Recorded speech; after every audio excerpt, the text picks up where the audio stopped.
if you can't just sit there silently with your thoughts, if you can't do that without grabbing for your phone and just aimlessly scrolling, that's a sign of addiction. Wisdom is found, I find, in the more silent moments of life. Be still and know that He is God.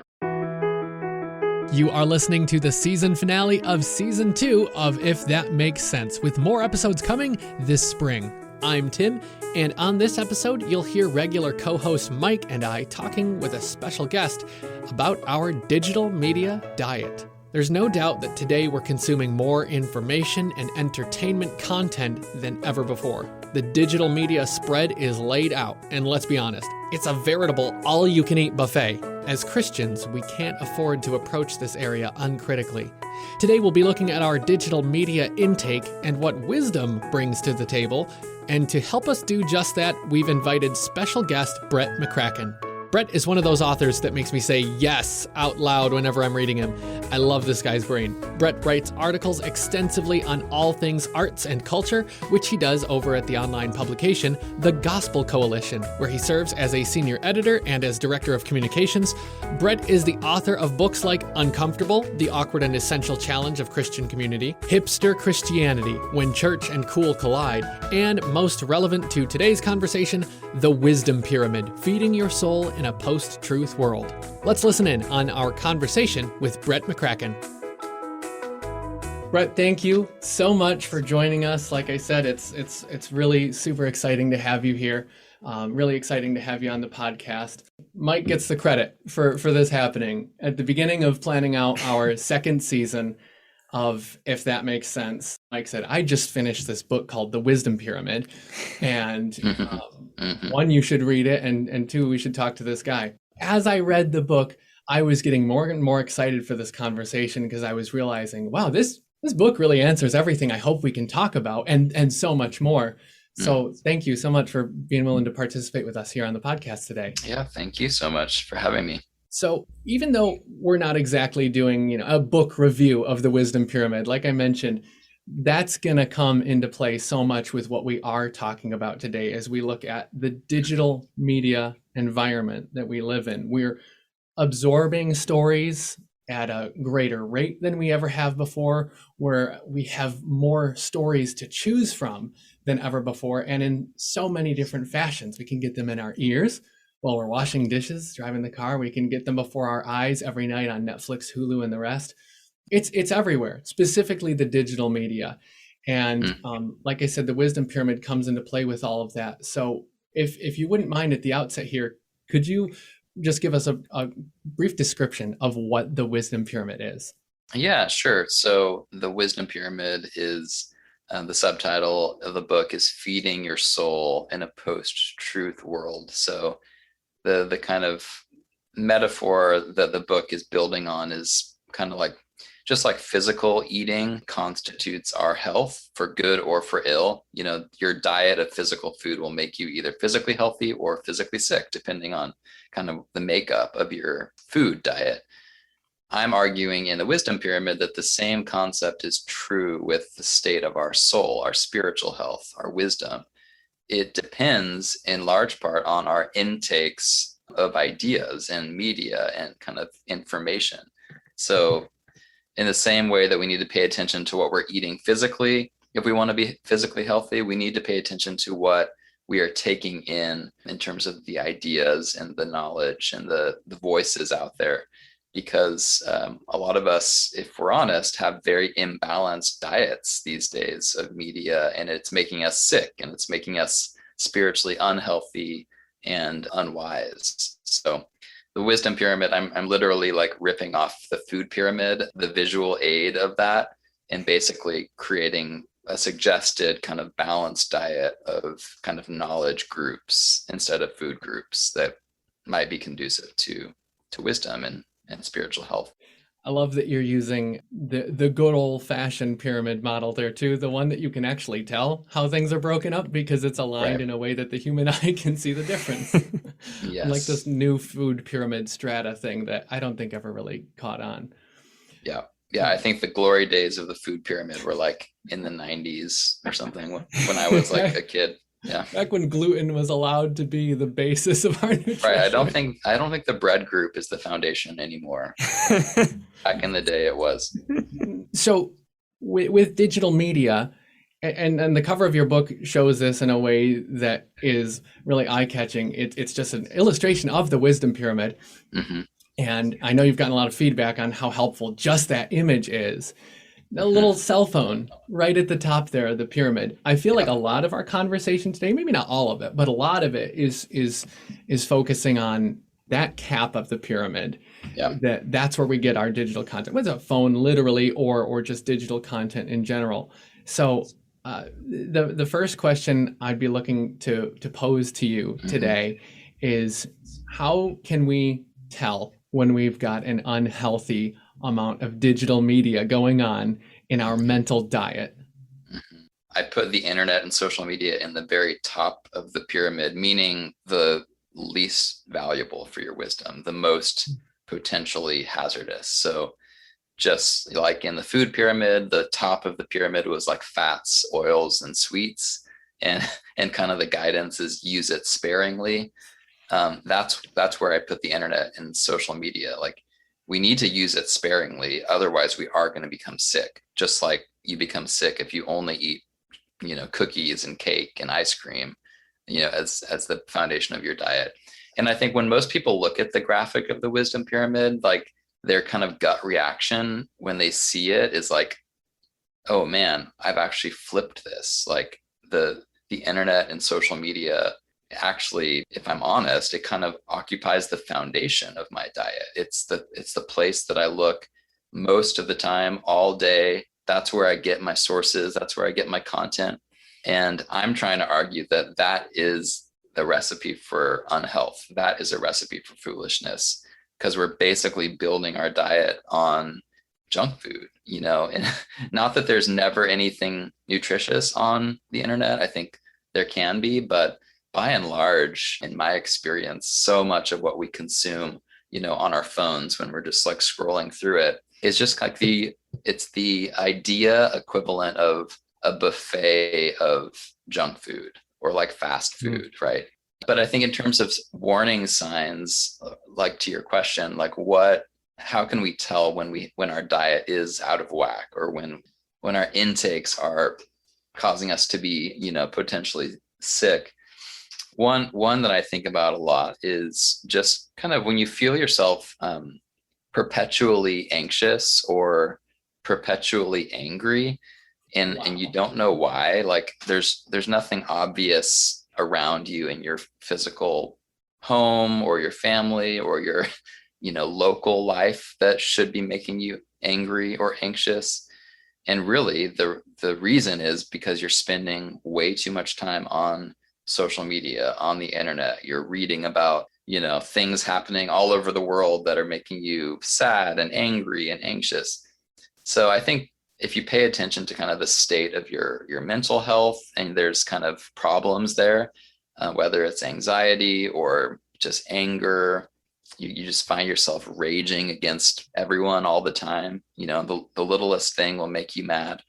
A lot of that I think is coming from our unhealthy diet of information. So that would be one thing that I would say to pay attention to. Another one that I have been talking about a lot recently is, if you find that you are unable to have unmediated time in your day, like you literally find it impossible to sit still without grabbing for your phone, whether it's like, waiting at a coffee shop for a friend that you're about to meet. Like if you can't just sit there silently with your thoughts, maybe pray, I don't know, if you can't do that without grabbing for your phone and just aimlessly scrolling, that's a sign of addiction. That's a sign of unhealth.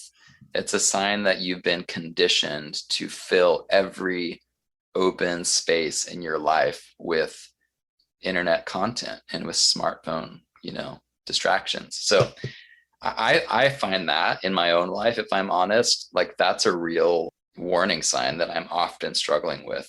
Sometimes I'm driving and I'm like sitting at a stoplight, and there's literally like only 30 seconds of a break before I, the green light comes, and I find myself always gravitating towards my phone in those 30 seconds. Like there's something I can do, there's something I can check, there's some sort of notification.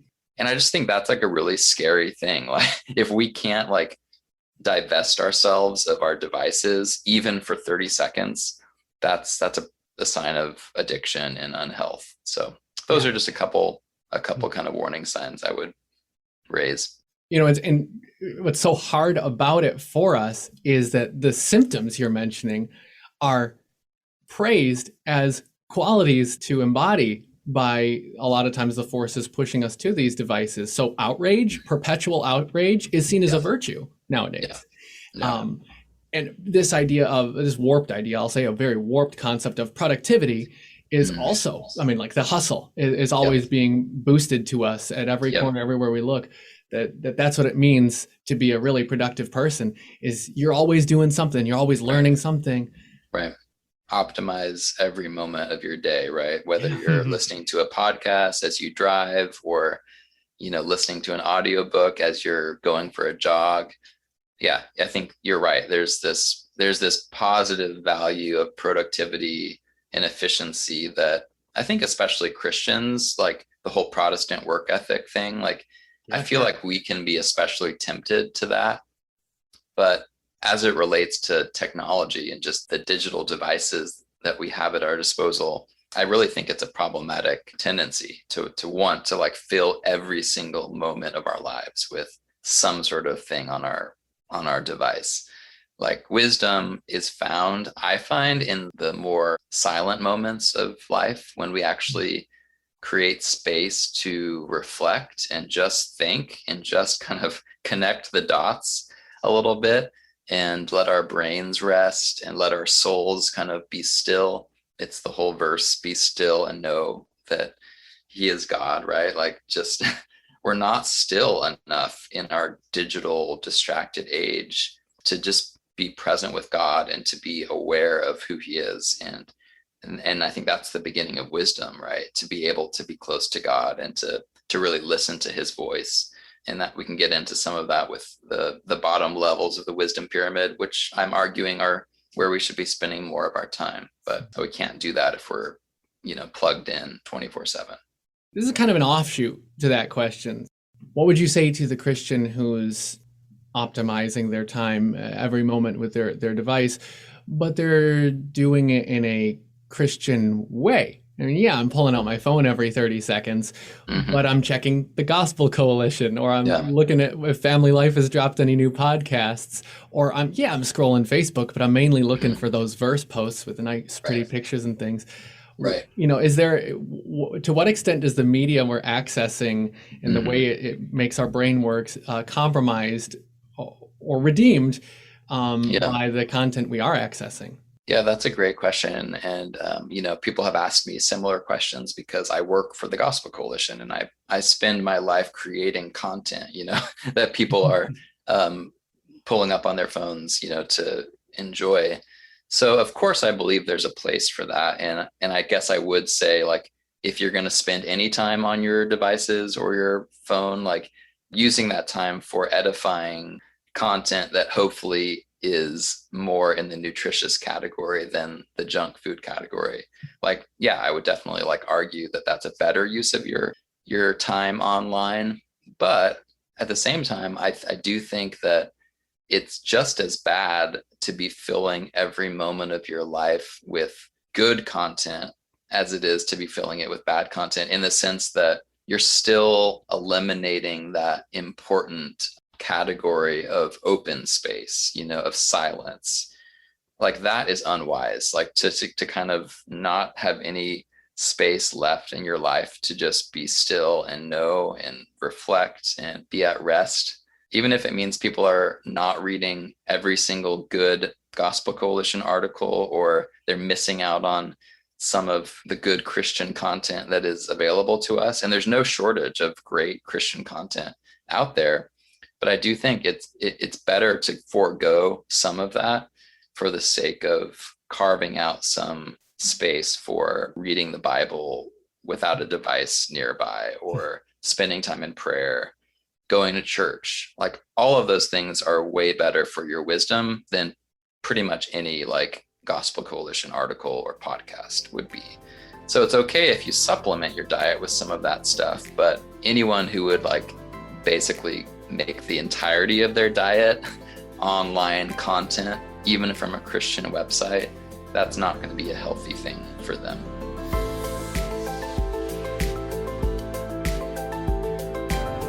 Something I thought was interesting earlier when you were describing the top part of the pyramid, you used the word least valuable. And I think that was a new way of thinking for me. I was originally just thinking we're talking about quantity here. Like the bottom of the pyramid, you need the most, and as you go up further, you need the least. And you're actually talking about quality here too, not just quantity. It's the least valuable of all the options. Yeah, no, I'm glad you brought that up because this is one way that the wisdom pyramid is slightly different than the food pyramid. I think the food pyramid is more about like kind of, you have to have 5 to 6 helpings of the bread group and like 4 to 6 helpings of the vegetable group and so on and so forth. Like, I'm not suggesting that the wisdom pyramid should be like a mathematical equation of like, you have to break down your allocation of intakes, like 60% Bible, 30% church, whatever. I really am just talking about like the most trustworthy at the bottom to like the least trustworthy at the top, like the most valuable and reliable at the bottom. And then going up, it becomes slightly, less valuable or maybe potentially more hazardous. So the categories at the bottom of the wisdom pyramid, things like the Bible, the church, nature, I find to be more consistently helpful and nourishing for my soul and for wisdom. It's not that the upper categories like, beauty or the internet and social media, it's not like they can never have something nutritious or helpful. It's just that there's oftentimes more potential for toxins, if you will, like mixed in with the good stuff. There's a lot of bad stuff. And so you just have to be a bit more careful. It's a little bit less reliable at the top of the wisdom pyramid. You mentioned nature as a source of wisdom. And and also you had said wisdom is often found in the silence. And the chapter on nature was such a cool chapter for me because I remember walking into it and I was thinking, what's this chapter going to be about? Obviously, I'm not going to go out into the woods and count the rings of a tree, and that's going to give me wisdom on whether I should do this or do that. And finally, when I got to the end of the chapter, it was a really cool realization for me because I think what you were saying is exactly this. Wisdom is found in the silence. And as I look back over all the major decisions I've ever made in my life, I've gone out into the woods, or I've fasted, or I've just stepped away from everything. And so that was really cool for me to read that in a chapter that says, this isn't just random that you've been doing this and you should be doing it more. Yeah, it's not surprising that most humans, when they need to make like an important decision, or if they need to really like wrestle with something, like a lot of times they'll like go on a walk or like, go to the most beautiful place near their house and just sit there and contemplate. Like for me in California, like, I'll go to the beach. If there's something really significant that I need to ponder, that's where I go. I don't like sit in front of my computer to do that important, pondering. Like I go outside, I go and lay under my avocado tree in my backyard. And I think there's something to that, right? Like it not only does nature quiet our busy minds, but I think it puts us in our proper place as creatures in the midst of God's creation. Like if foolishness is often a result of thinking or starting to think that we are God, that we are kind of the creator of reality, and that it's within our power to kind of make reality whatever we want it to be. Wisdom, and this is a biblical concept, I think, wisdom is knowing that you are limited, right? You are a creature. God is God. You are not. And I think nature is one of the best reminders of that. If there's any question that you are not God and that you have limits, Like just go try to hike Mount Everest, go try to like river raft on like a intense whitewater rafting trip. Like you are very quickly reminded that like God's creation is this big, mighty, majestic thing that reminds you of you are just one little part of his creation, and everything doesn't revolve around you. And I think that's like such an important reminder for our wisdom, especially in a world, the digital world can start to make us think that the world does revolve around me, right? Like Sure. I can make my social media feeds revolve around my own taste. I can curate my Spotify playlists and my Netflix queues and everything to basically revolve around me. So the digital age kind of tries to make us feel like God, and that's a recipe for foolishness. Nature reminds us we're not God, and that's one of the big reasons why it's so crucial for our wisdom. Even what you were saying about the social media and things, they're infrastructurally from the ground up, they're designed to gravitate around us and make us feel like we are that center, and to encourage us to do all we can to make it more tailored to exactly individualistically us. And that's going to be something we're interacting with, and it's an inherent flaw. At least it's a framing that's going to leave a lot out of the picture that can otherwise contribute to our wisdom. But better for worse, it's a space we're going to be in, and it's a space we're going to be in a lot realistically these days, either because of our jobs, such as any of us who are on this talk right now. It's a vital part of all of our work, or whatever else, just relaxation, entertainment, whatever it happens to be. What would you give as some basic ground rules that Christians could put in place when they're navigating their media intake to do so wisely? Yeah, I think the biggest like word that comes to mind is just intentionality versus passivity. I think that with regard to our usage of the internet and smartphones, it's so important that you're not just passive, that you're not just using it kind of in those in-between moments of life, like at a stoplight, waiting at a coffee shop, when you're just like, I'm going to open my phone and I don't have any reason to open my phone. I don't have anything I'm going to do. I'm just going to passively scroll. That is a recipe for disaster, because it basically puts you at the mercy of the algorithm, and like whatever the algorithm wants to feed to you, which is usually something enticing that they know you'll like, that's what you're going to like be tempted to click on. So that's why we kind of go on these rabbit trails where we find ourselves opening our phone, and then an hour later we're like, what am I doing here? How did I get here? Why am I still here? So in the book, I have a line where I say, like, it's so important to be intentional. Go online with a purpose and only stay as long as you need to. So open your computer because there's a specific thing you need to Google. There's a specific article that has been recommended to you numerous times that you finally want to read. Open your smartphone because you have to like look up a restaurant that for some reason you need to look up. But only stay online as long as you need to. Like the problems come when we're online for some reason, and then we see something out of the corner of our eye that looks interesting, and we click on that. And then one thing leads to another, and we click on something else. And so I think intentionality versus passivity is the key habit that I would recommend for beginning to be healthier with how we use digital technology.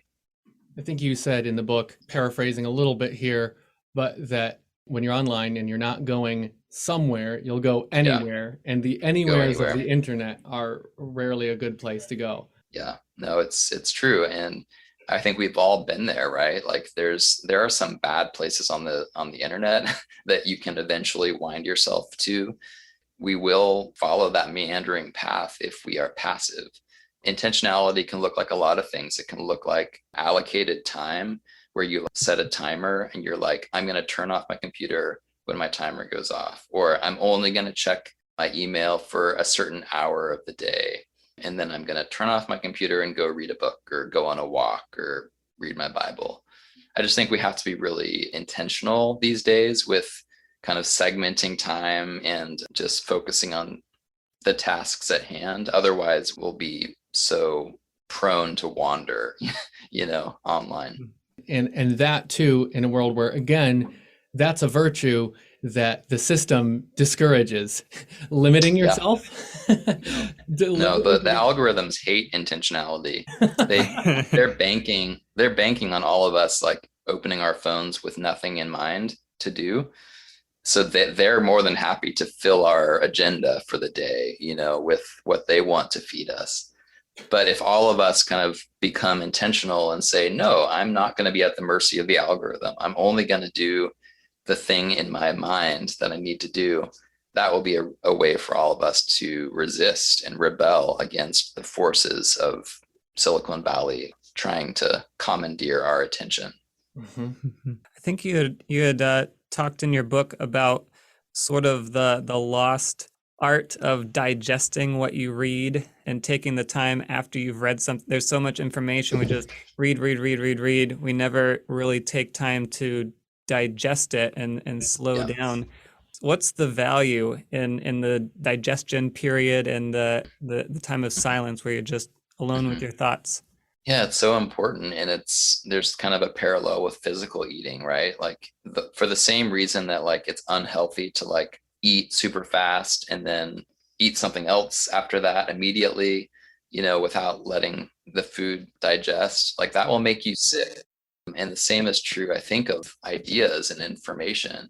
If we're constantly going so fast that we never let any inputs percolate and kind of turn into nutrients that our body can absorb, then it's just kind of go in one ear and go out the other, and our body's gonna be exhausted for all the inputs that come in without allowing any of them to kind of just synthesize and turn into nutrients. So that's why silence is so important, and having space in your day and in your life to be still and be unmediated and to just let the dots connect a bit.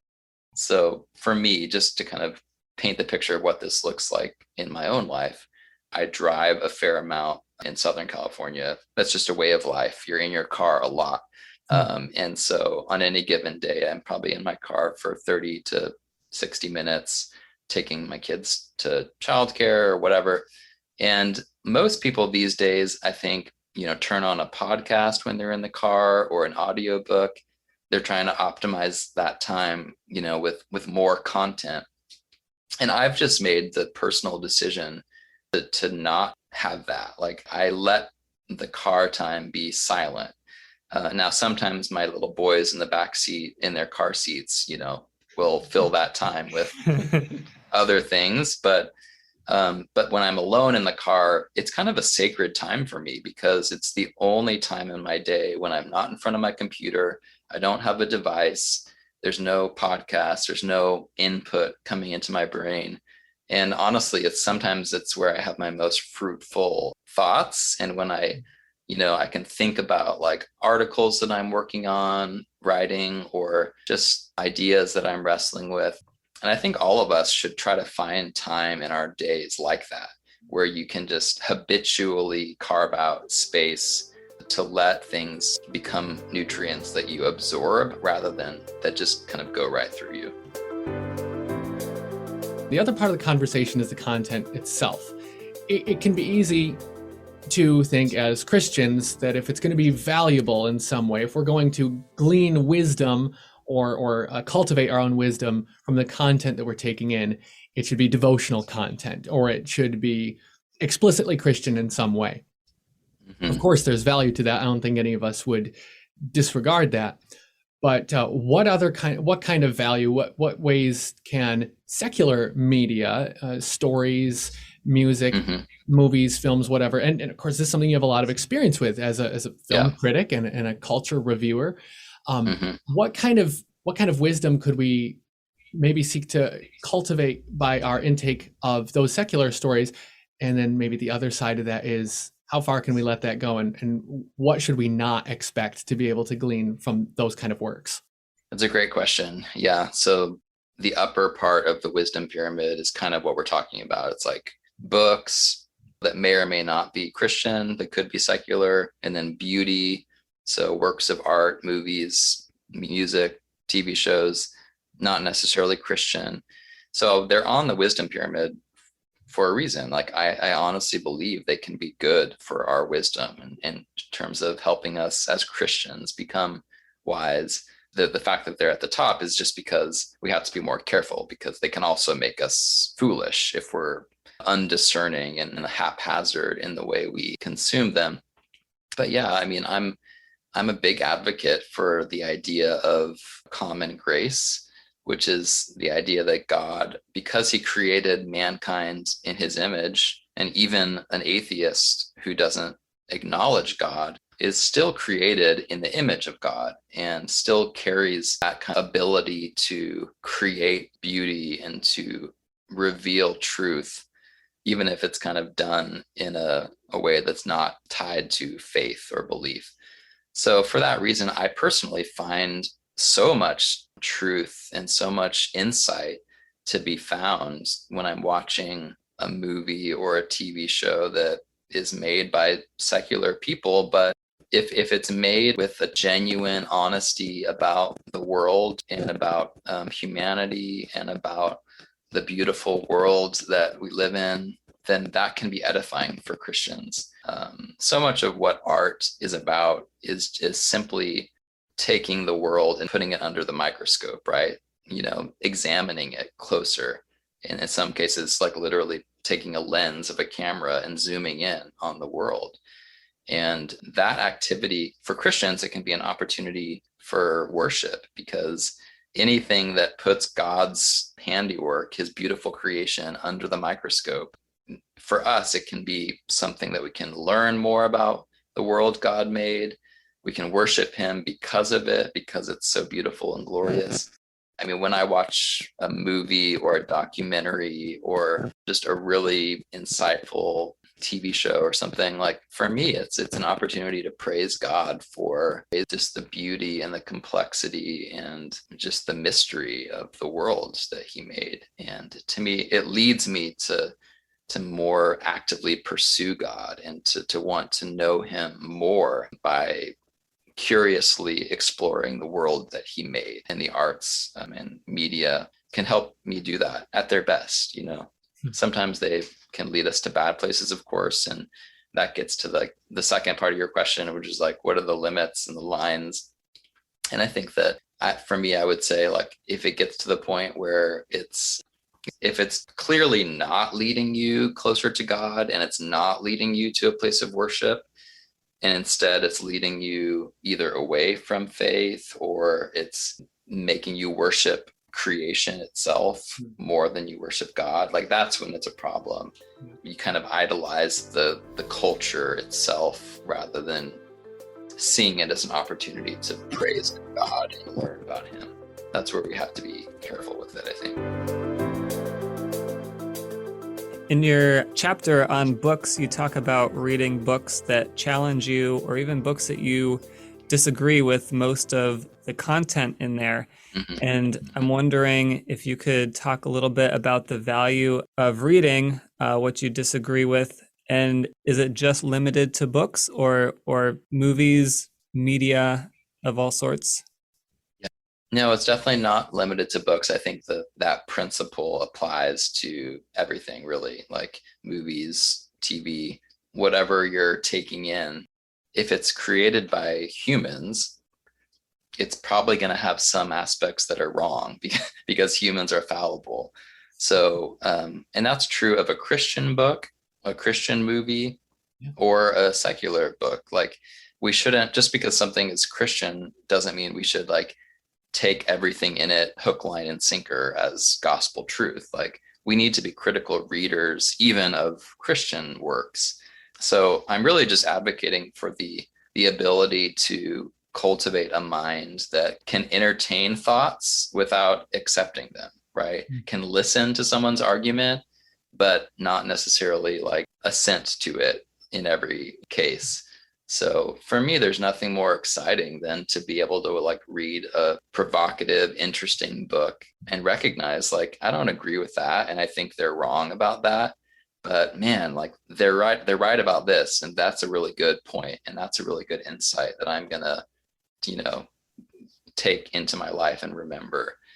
And it's okay to do that, right? We don't have to look at everything in these kind of all or nothing categories as if, any book is 100% perfectly true or 100% perfectly wrong. Like most things are somewhere in between, and we have to be able to critically discern what's helpful and what's not, and what should be nutrition that we digest, and what should be kind of the cud that we spit out, as we're eating it. I think redemptive is the word that could do the best way of describing what our role is in not only how we receive this, but in how we comment upon it and how we reflect back whatever light it has out into the world. It's going to have that Christ tinted light when our take on whatever it is that we're receiving is reflected back into the world. And so I'm thankful for the work you do and for the work that others like yourself do, who provide really critically thought through biblical commentary upon the works our culture is putting out, because it's gonna get commented upon, and it's going to get eyes out there. But what are we going to be saying about it, and what are we going to offer for other Christians? What kind of perspective are we going to offer them when they go in and they see that movie or they read this new New York Times best-selling book? So to be absent from the dark entirely is only to take all the light out of the room. So thank you for true. Being redemptive in that way. I feel like that last question itself could be an entire, not just podcast episode, but I mean, there are dozens of podcasts that can be dedicated to that solely. Just to that, I know it's a huge topic for sure. There's a lot of nuances that we could get into about when it becomes inappropriate for a Christian to even watch something. That's a whole nother podcast episode. Oh, definitely. But one would be great to have at some point. Well, I don't think there's any better way to wrap something up than coming to a redemptive perspective, and that's what really our whole goal is to do, even in the digital space. And you say this in your book, that it's similar to the way Christians stayed in pandemic infected regions of the ancient world. They stayed there instead of pulling out and letting the sick bury their own dead. And the Christians stayed there to be a presence. So the internet, the digital media of all sort, they are in a lot of ways even inherently flawed. I mean, just the systems that they're built on are addictive and such by nature.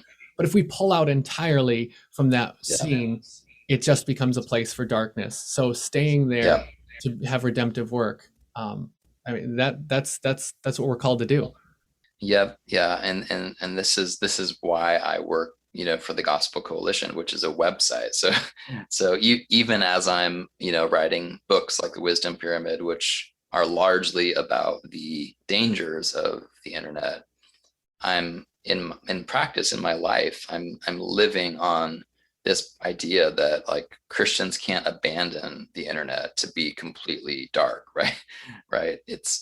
We live in the internet age for better or for worse, and we're not going back. You can't put Pandora back in the box. So if that's the case, we as Christians can't just abandon it to be as bad as it could possibly be. We have to take the risk of being there and being present in that space, but trying to be sources of light and redemption and truth in that space without being compromised by it. So that's kind of the tension that I live in. And anyone, like yourselves who work in kind of media, and the trick is being a source of redemption and light while also being very aware and honest about the fact that this environment has inherent qualities that could make me sick. Just like Kent Brantley, the doctor who went to West Africa during the Ebola outbreak, he was there trying to bring healing to the sick, but he ended up getting the sickness himself. And it was a very, life-threatening situation for him. And I think, but that's always the risk, right? That's always the risk of Christians being in the world, but not of it. Our mission calls us to not leave, to be present, to be there. But we have to be careful to not be so changed by the world that we lose our saltiness in the process. So I think that's going to be the challenge for Christians in the digital age, is how can we live as faithful followers of Jesus in this very hazardous digital environment in a way where we're bringing more light to the environment than we are having our light dampened by the darkness of the environment. Thank you so much for being part of this talk today, Brett. Thank you so much. It was really enjoyable. If somebody also is, like I would be, wanting to know where they can hear more from you, what are some links? What are some places people can follow you or find out more? Yeah, I have a website. I don't update it very often. It's brettmccracken.com, but you can find out more about my books and some of my other writing there. And then the Gospel Coalition is really kind of the main place where on a weekly basis, pretty much, I'm writing new articles, movie reviews, things like that. So you can check out my stuff there. Thank you so much, Brett. Thank you for joining us for If That Makes Sense, the family life podcast about what life is really like as a young adult following Jesus. If you enjoy the show, please send it to a friend. Your genuine appreciation of the show is the best way for word to get out. And it would make our day if you left us a rating and a review wherever you found this episode. Family Life has more great original podcasts that you can check out at familylife.org/podcast. Thanks again, and we look forward to having you along for the next one.